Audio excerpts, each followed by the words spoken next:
My heart is a chaotic arrangement of read and poetic translation.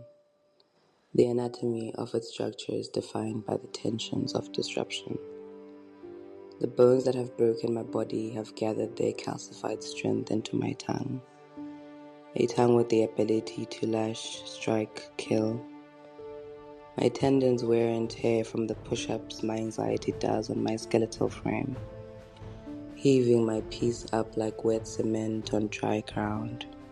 Sometimes I attempt to say hello, and the fire rushes out of my mouth, smokes my lips, and chars my hands in the second instant.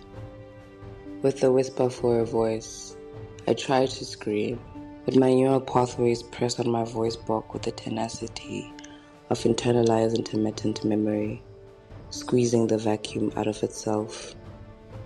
Breathing has become necessary work in efforts of keeping myself alive. The inhalation and exhalation, clasping my existence in palms of keeping afloat and living well. The acts of violence I have commissioned towards myself have left me with wounds that fester and smell like rotting beef on hot days. I carry them with shame, wounds I want to hide. I want no evidence of the crime scene my body has become. How do I trade myself in for an updated 16th edition version of myself? How do I find the color scheme for my spazzing mind to find focal focus? Where can I unearth the tonal touch for effective engagement? My mind has traveled with and ahead of me almost always, often.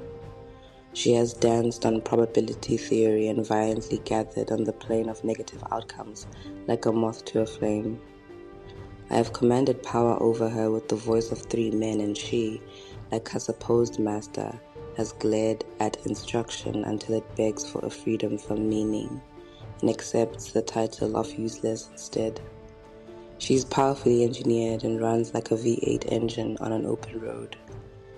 Her ability to form a conclusion should be studied on a metaphysical level, a mixed whiskey sour with a shot of madness, dashed with psychosis, and garnished with truth. I perhaps know, with a mild passing certainty, that we survived the living experience. In my sobriety, I remember to utter testimonies of goodness to find my position on the balancing stick. I must recall, as part of my breathing exercise, that this life is meant to be lived and not simply thought about like a mathematical strategy. I must remind myself that my skin tells tales in Asian tongues. Must never forget that blood holds memory. Interwoven with my chaotic thing of a heart is my desire to unleash my riots and play the wildest card on a vanilla serve. The fire in my heart catches on to my body on days when my ego is doused in the petroleum reserves of feeling attacked. It is an all-consuming flicker of heat energy cooking my sadness and adrenaline and turning it into a deep red liquid fury. All the violence I have consumed threatens to capsize the buildings that house my life. My wounds feel like insults, and I learn to use my tongue like a gun. They begin to look like a map of pain and wrongdoing, and I learn how to write like a magician. I wear them like an expensive coat, and in the cold snap of a realization, I find my voice again. And when I catch fire, instead of running for the waters of escapism, I burn, and I burn, and I burn. I am still learning how to scream. The riots in my mind make the noise that keeps me sensitive in the realm. They gather the ammunition of curiosity and load informing rifles with thoughts and scurried prayers.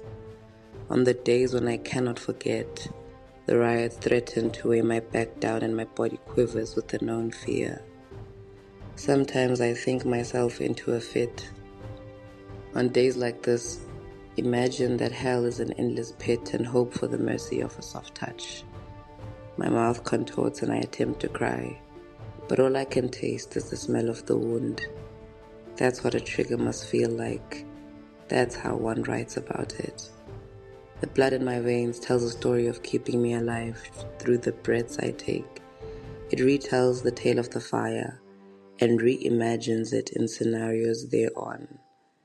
These are the days when my thoughts do not threaten to kill me, the days when I remember through buried hemoglobic memory.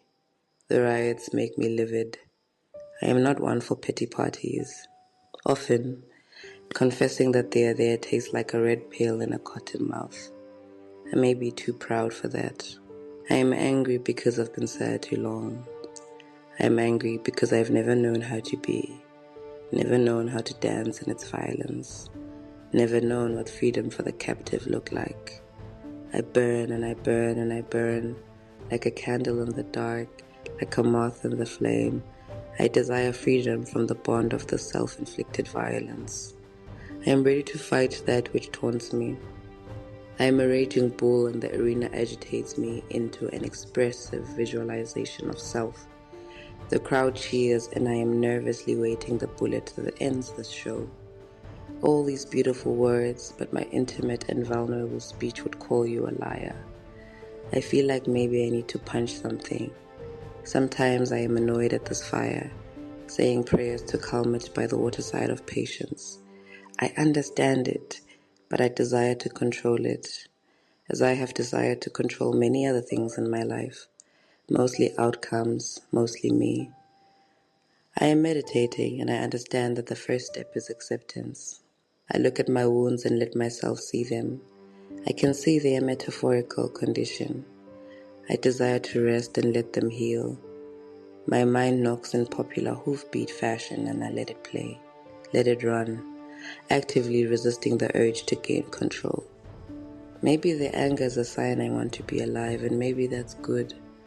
Maybe it is an awakening to an otherwise sleeping chaos of our hearts. Maybe I don't need to understand this today. It might be a revelation from the future. The waterside of patience beckons me. The red mess of a thing holds me together. For every fire, my tears soothe the carnage. I am a wild, violent, kind creature, and sometimes, when I say hello, a strange thing happens. My rage escapes as a flame and lands on dry ground. In those days, I fight myself, letting it burn as it wishes, jumping into the waterside of patience to cool. It means the violence I once directed inwards is now outwards. I feel brave. I am not ashamed. The wound is mine. This too is me, buried in time, found alive. I burn.